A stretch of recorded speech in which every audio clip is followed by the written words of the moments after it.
कोल्हापुरातील प्रगत फाउंड्री उद्योग अर्थकारणासाठी महत्त्वाचा आहे। कोल्हापुरातील औद्योगिक प्रगतीचा आलेख झपाट्याने वाढत असून लवकरच कोल्हापूर म्हणजे पश्चिम महाराष्ट्रातील एक महत्त्वाचं औद्योगिक केंद्र असेल। CIIच्या माध्यमातून औद्योगिक क्षेत्रांमध्ये दर्जेदार आणि पर्यावरणपूरक उत्पादन, कमीत कमी उत्पादन खर्च आणि AI सारख्या तंत्रज्ञानाचा वापर या बाबींवर भर दिला जातोय, अशी माहिती CIIचे उपाध्यक्ष वीर अडवाणी यांनी दिली। CIIच्या पश्चिम विभागाचे उपाध्यक्ष आणि ब्ल्यू स्टार लिमिटेडचे अध्यक्ष वीर अडवाणी नुकतेच कोल्हापूर दौऱ्यावर होते। यावेळी त्यांनी पत्रकारांशी संवाद साधला। भक्कम औद्योगिक पाया, कुशल मनुष्यबळ आणि विकसित पायाभूत सुविधा यांच्या जोरावर महाराष्ट्रानं देशाच्या औद्योगिक विकासात नेहमीच आघाडी घेतली आहे। आता पुढील टप्प्यात मेट्रो शहरांपलीकडे औद्योगिक क्षमता विस्तारण्याची गरज आहे। कोल्हापूर, पुणे, नाशिक आणि छत्रपती संभाजीनगर यांसारख्या शहरांना राष्ट्रीय आणि जागतिक मूल्य साखळ्यांमध्ये प्रभावीपणे जोडणं आवश्यक आहे। खर्चावर नियंत्रण, मूल्यवर्धन, नवोपक्रम आणि विश्वासार्ह पुरवठा साखळी यावर भर देणं गरजेचं आहे, असं मत वीर अडवाणी यांनी व्यक्त केलं। पहले तो कोल्हापुर में मैं पहली बार आया हूँ, तो I am very impressed specially विद कास्टिंग्स इंडस्ट्री। CI तो ज़्यादा काम इधर कर रहा है कास्टिंग्स मैन्युफैक्चरर्स के साथ, ताकि उन्हें एक्सपोर्ट कम्पिटिटिव बनाए।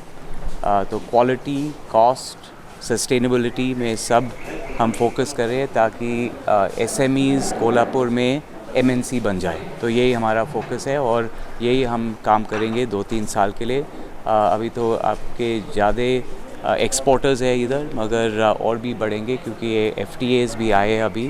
US का अभी एग्रीमेंट साइन होगा मार्च में, EU का होगा, ऑस्ट्रेलिया, न्यूजीलैंड।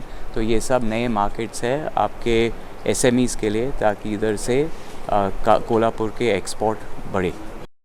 पश्चिम महाराष्ट्रात इलेक्ट्रॉनिक उत्पादन, क्लीन कूलिंग तंत्रज्ञान आणि इलेक्ट्रिक वाहन उत्पादनाची क्षेत्र वाढू शकतात।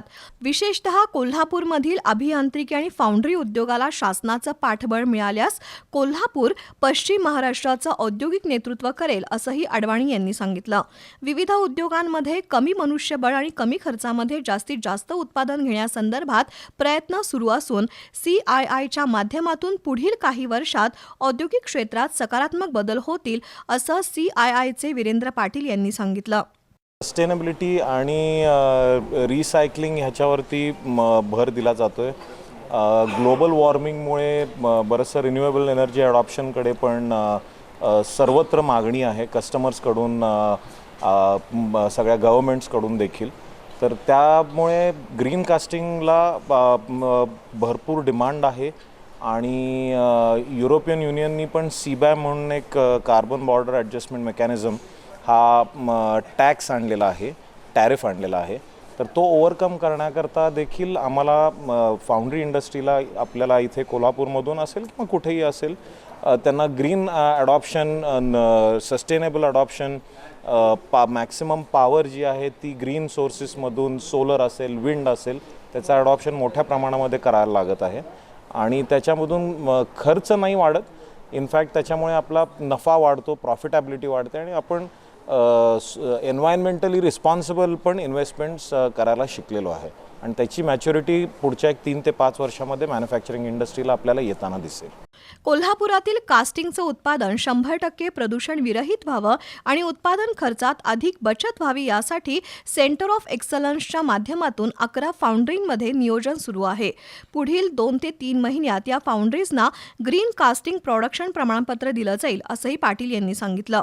पत्रकार परिषदेला CIIचे सिनियर मॅनेजर मोहन गावडे, सारंग जाधव, वैशाली श्रीवास्तव उपस्थित होत्या।